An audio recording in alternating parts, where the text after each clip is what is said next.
Hi everyone, Katja here. Welcome back to Page Turner Weekly, the spot for recent reads, translated or not, updates on my reading projects, and all the latest in translated fiction prizes and new releases. If you missed the announcement on my community tab, don't worry, there is still plenty of time to actually enter the Booker Prize giveaway for a chance to win all 13 long-listed books.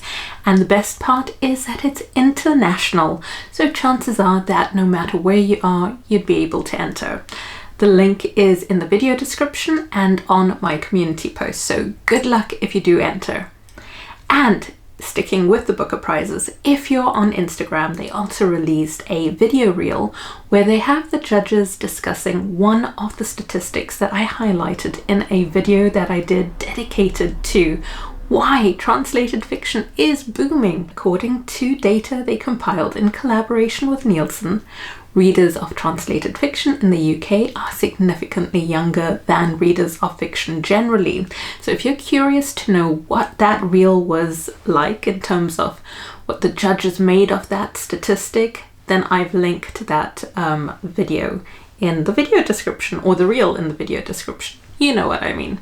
But basically, I would love if they do this as a series and they take all of the different statistics about translated fiction and have the judges react. So wait and see, maybe they will.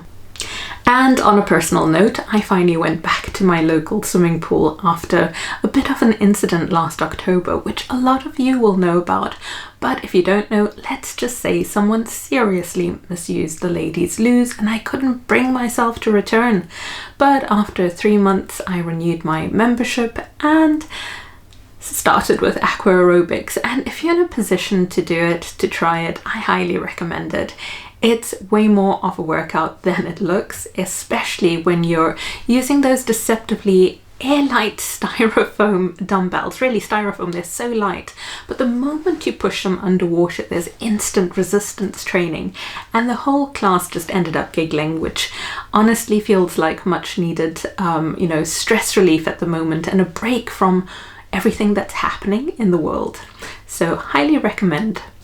Now, I have to say, this past week, Booktubers left, right and centre delivered high-quality video essays for us to ponder, and one really stood out because I recently finished a book that got me thinking about how often unhealthy relationships get romanticised.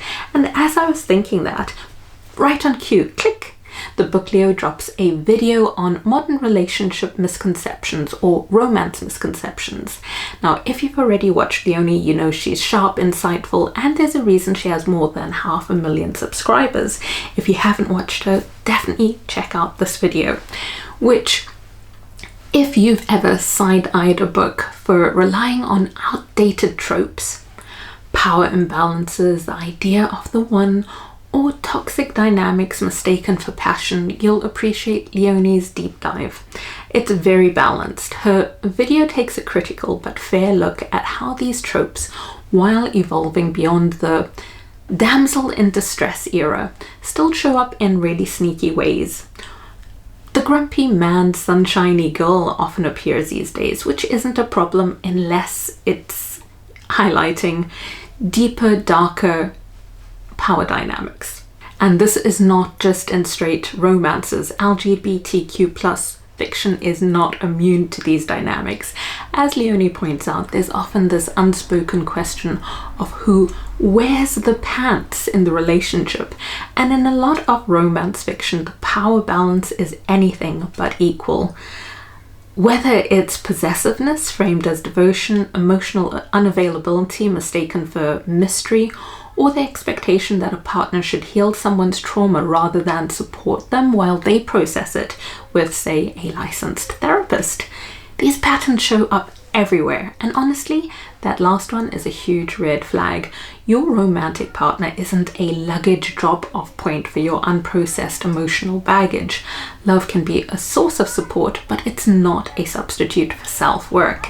And look, I know this happens in real life, but the moment a book gives me a character who loses their entire mind and goes, "I never like this, and definitely not with anyone else. You're the one who makes me this upset." That's when I pause and I step back book, because at this point I need to check, is this going to be a romance with the two where they end up together, or does it escalate into lovers to enemies arc, where the person who gets dumped on all the time rises victorious as their troops storm the palace and overthrow their ex, the king or queen of fictionalia? Because if it's the latter, sign me up. But if they're supposed to end up together and I have to accept this as a romance, no. If the solution is you trigger me so you have to change, instead of maybe I should not be in a relationship with someone I can't treat with basic respect, then I have to bow out of that narrative. However, bonus points.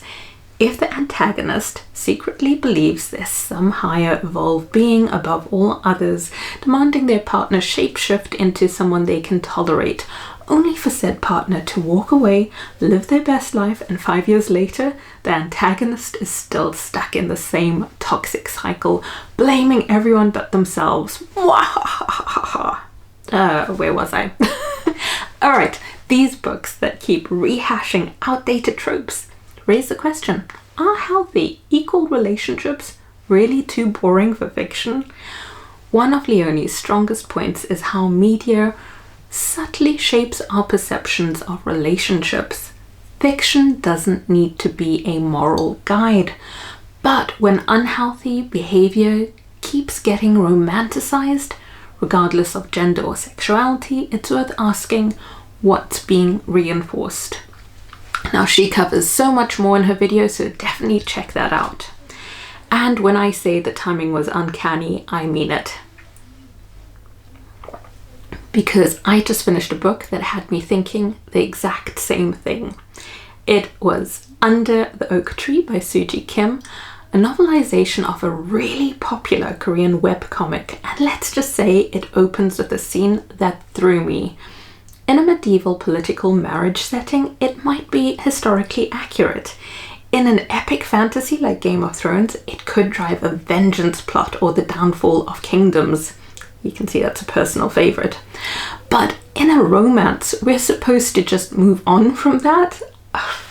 So here's the setup. Maxie, a noble woman mistreated by her father, is forced into a political marriage with Riften, a knight. The morning after their wedding, he leaves for war and doesn't return for 3 years. When he does come back, now a celebrated war hero, Maxie has flashbacks to their wedding night. It was deeply traumatic for her. He, however, remembers a beautiful woman he married under political pressure, had a great night, highly recommend, and wishes she just weren't so disdainful. Okay, take off a star on the rating for her. And yeah, she should also smile more, so yeah, take off another star. But the thing is, she wasn't disdainful, she was terrified, but because she trembled and avoided his gaze, he misread her fear as arrogance, and this misinterpretation continues throughout the book. So we already know that this is the setup. We get told that really early on, it's in the blurb, that it's all about how they then get to better understand each other. But, you know, does it get better? Well, it's definitely steamy. But as for the romance, for me it's a hard pass. Riften isn't outright abusive, but he's wildly possessive, jealous, and has the emotional regulation skills of a toddler. This is not romantic to me at all. To be fair, there are positives. Maxie undergoes real character growth, and the world building is excellent, with rich lore and history woven into the setting. But even with that, it's just not enough for me. I am not the right audience for this book. I think I'm a little bit unforgiving with that start. So, yeah, I think, I say unforgiving, but perhaps I just demand more from the romance-driven stories. And I'm not saying love stories need to be sanitized, but we should question why these kinds of relationships keep getting framed as romantic and get all of the attention. Too often authors seem to fall back on unhealthy dynamics to manufacture tension, when non-volatile relationships can be just as compelling or as tense. So the tension can come from a lot more realistic soul-searching and self-improvement and all of that. Anyway, moving on. Tokyo Express by Seicho Matsumoto, a masterclass in precision, and I've got the book somewhere, but I don't know where. Anyway, If you're looking for a crime novel that's lean, methodical, and utterly absorbing, Tokyo Express is the one to pick. Originally published in 1958, this classic detective novel is sharp, and it's also a social critique as much as it is a murder mystery. The premise is deceptively simple. A man and a woman are found dead on a beach in what looks like a double suicide. But the deeper the investigation goes, the more it unearths a tangled web of corporate corruption and hidden power plays. So I loved the meticulous pacing. There's no unnecessary fluff, no meandering side plots. Every detail matters, and the detectives even plot out timelines to break the case down, making you feel like you're right there with them following the leads. The translation is crisp, and Matsumoto's prose is razor sharp, cutting straight to the heart of not just the crime, but post-war Japan's shifting social landscapes. There's a strong focus on hierarchy, the kind that allows those at the top to manipulate and exploit those beneath them, weaving webs of obligation and loyalty among their equally morally bankrupt peers. And beyond the mystery itself, the novel has a lot to say about transactional relationships too, which I found fascinating. So for example, the book opens in a restaurant, which it is. But anyway, let's just say it took me a minute to realize that there was more to offer there than food and drink. The waitresses have options when it comes to services, which subtly introduces the world of hostess bars. If that element intrigues you, Tokyo Express offers a brief glimpse, but for a deeper dive, I highly recommend Gifted by Suzumi Suzuki, and I'll link my review in the video description. And speaking of hostess bars, the next book that I read also has a short story featuring a woman reflecting on the highs and lows of working in a hostess bar, shaped by the mentorship of the bar's owner. So that is Letters from the Ginza Shihodo stationery shop, which is actually by far the gentlest of the books I read this week. It feels like a quiet afternoon spent in a beloved shop, sipping tea, surrounded by the smell of paper and ink, and rooted in the simple but profound act of writing letters. The story unfolds with a series of interconnected vignettes, each following a customer trying to find the perfect stationery to express what they're struggling to put into words. And if you love that format of books, which is common in Japanese, like Before the Coffee Gets Cold, What You're Looking For Is in the Library, and We'll Prescribe Your Cat, you'll probably enjoy this one. But unlike those, there's no magical realism, no talking cats, no time-traveling cafes, no whimsical supernatural beings guiding people's fates, just letters, pens, and human connection. And at the heart of it all is the shop owner, Ken-chan, Ken Takarada. He is perceptive, quietly warm-hearted, and just very caring. Which means that rather than just selling fine paper and fountain pens, which is a glorious thing in itself, he acts as an unspoken guide, giving people space and the occasional nudge to say what they need to say. And the stories may not surprise you, except for one, I think, where a man elopes with his first love, and that one sort of caught me off guard. But on the whole, this book feels like the emotional equivalent of writing or receiving a carefully penned letter from an old friend before email and text messages were a thing. And if you love stationery, oh, you're in for a treat. I found myself noting down every single item mentioned, from the Mont Blanc Meisterstück fountain pen to the Cross 1502 14-karat gold filled ballpoint, from the classic Filovax leather organizer to the humble campus notebook. And I'll admit, I spent an embarrassing amount of time researching these. And while I would love to own a Mont Blanc at over £600, I cannot in good conscience claim to need one. And if money were no issue, maybe. And that leads us on to someone who has a lot of money to spend, but can't really enjoy it. So she's got, unlimited funds, but is physically unwell. I'm talking about the main character in Hunchback. At just over 100 pages, a scalpel-sharp character study, one that cuts deep into disability, desire, and power dynamics with unsettling precision. Shaka, the wealthy but physically disabled protagonist, is a force of intellect, provocation, and detachment. She navigates the world through academia, social media shitposting, literally she's the worst troll out there, and a deeply uneasy relationship with her caregiver, making for an intentionally disorientating read. I think actually it is more fair to say that she shitposts rather than trolls, because she doesn't like seek people out, puts these really provocative statements down, and feels like, well, no one's really seeing it, except perhaps some people are seeing it. So the author Ichikawa, translated fluidly by Polly Barton, refuses to sugarcoat Shaka. She is not an inspiration. She's angry, confrontational, painfully aware of how society flattens disabled people into narratives that make others more comfortable. Whether she's doing all the posts I talked about, or negotiating this weird relationship dynamic with Tanaka, her caregiver, her actions expose the raw edges of power and alienation in ways that fiction rarely dares to. And it is worth saying that in depicting her disability, it's just like so many things that you wouldn't think about, and is so insightful. And the author is own voices, they have a disability, and it really comes across. That said, Hunchback won't be for everyone. The book is explicit in places, especially when it comes to Shaka's imagined experimental trysts in underground clubs she'll never set foot in, and more. And just when you think you've grasped what makes this book unsettling, it shifts again, leaving you even more off balance. It doesn't hold your hand. Some of its most compelling ideas feel like they were just beginning to emerge, and then we're at the end.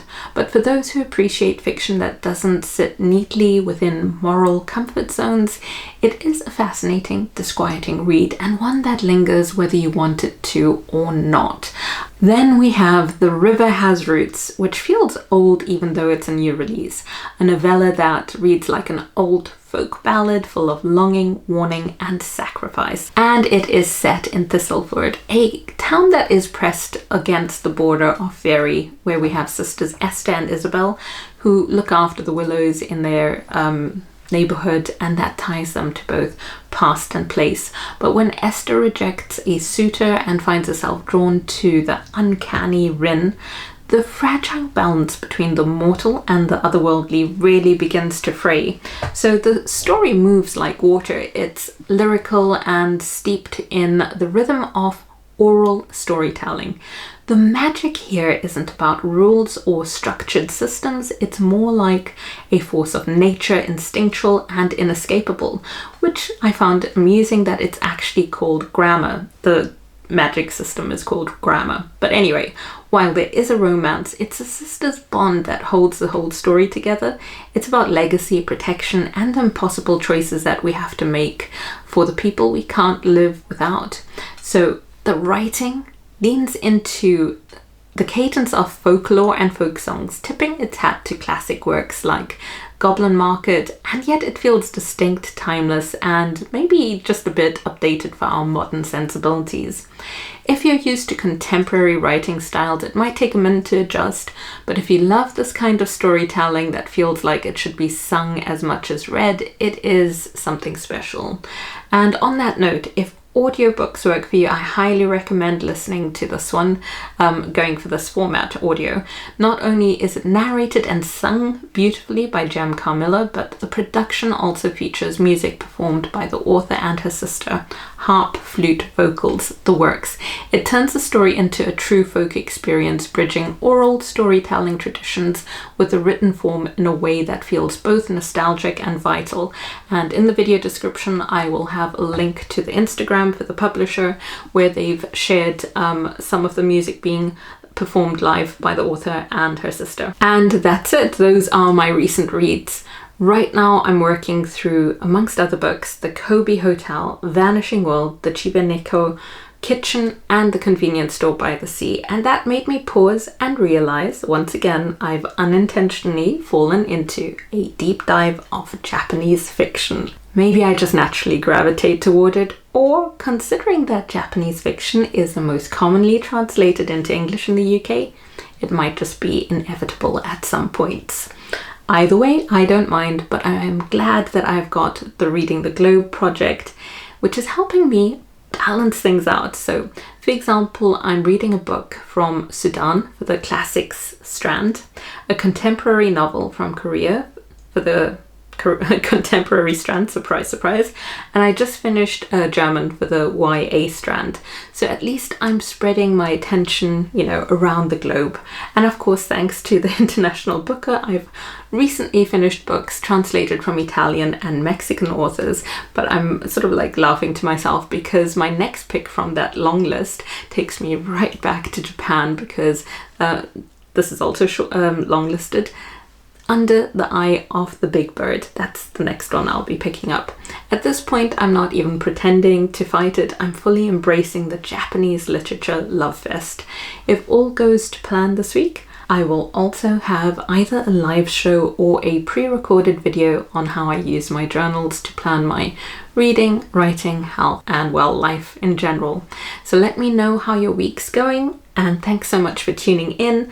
Let me have your thoughts on the books that I discussed here. Have you read them? And yeah, see you next week.